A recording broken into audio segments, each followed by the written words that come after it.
Mei 4, 2025 nikitokea hapa makao makuu ya hifadhi ya taifa ya Serengeti Soronera ni kuelekea katika maadhimisho ya urithi wa dunia na Afrika, ambapo hifadhi ya taifa ya Serengeti ni muandaji mkuu wa maadhimisho haya ambayo yanatarajiwa kufanyika hapo kesho katika wilaya ya Serengeti, mkoa wa Mara. Tukio hili kwa mwaka huu litafanyika au maadhimisho, kilele cha maadhimisho haya kitafanyika kesho tarehe 5 katika viwanja vya mpira pale kwenye mji wa Mgumu wilayani Serengeti. Tunatoa wito kwa wananchi wote kuweza kushiriki kwenye maadhimisho haya, ambayo maadhimisho haya kilele chake mgeni rasmi atakuwa ni mkuu wa mkoa wa Mara, Kanali Evans Ntambi, ambaye atashiriki na kutufungia maadhimisho haya hiyo kesho.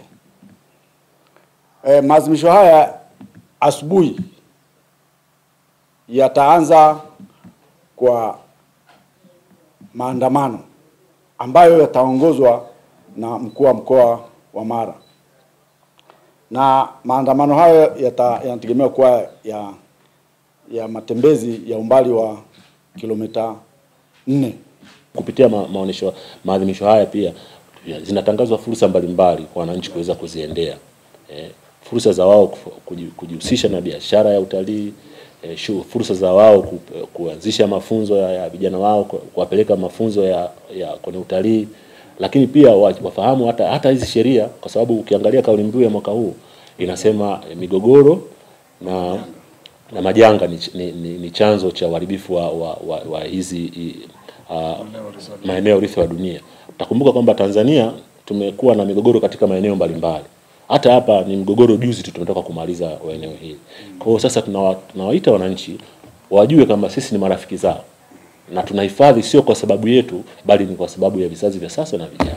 Kuelekea maadhimisho haya ya urithi wa dunia na Afrika, Tanzania ikiwa na maeneo 7 ya urithi wa dunia. Maeneo haya yanatajwa kukumbwa na changamoto mbalimbali. Changamoto kubwa ambayo inatajwa ni uwepo wa majanga ya moto. Majanga haya ya mioto yanaathiri sana haya maeneo ya urithi wa dunia, hasa yanapokuwa yanaunguza maliasili zilizopo na kuhakikisha kwamba ile maliasili haiwezi kujirudia au kuendelea. Majanga hayo yapo kila mahali. Kwa hiyo tunatoa wito kwa jamii kuelewa umuhimu wa kuhifadhi haya maeneo. Ni kwa ajili ya kizazi kilichoko na vizazi vijavyo. Maeneo haya yanawanufaisha pia wananchi, kwa sababu kama Kunduchi kuna amani, tukifanya biashara ya utalii, watu watanunua vyakula kwa mama ntilie wa Kunduchi, watalala hoteli za Kunduchi, watu watauza bidhaa zao, tayari kuna ile biashara.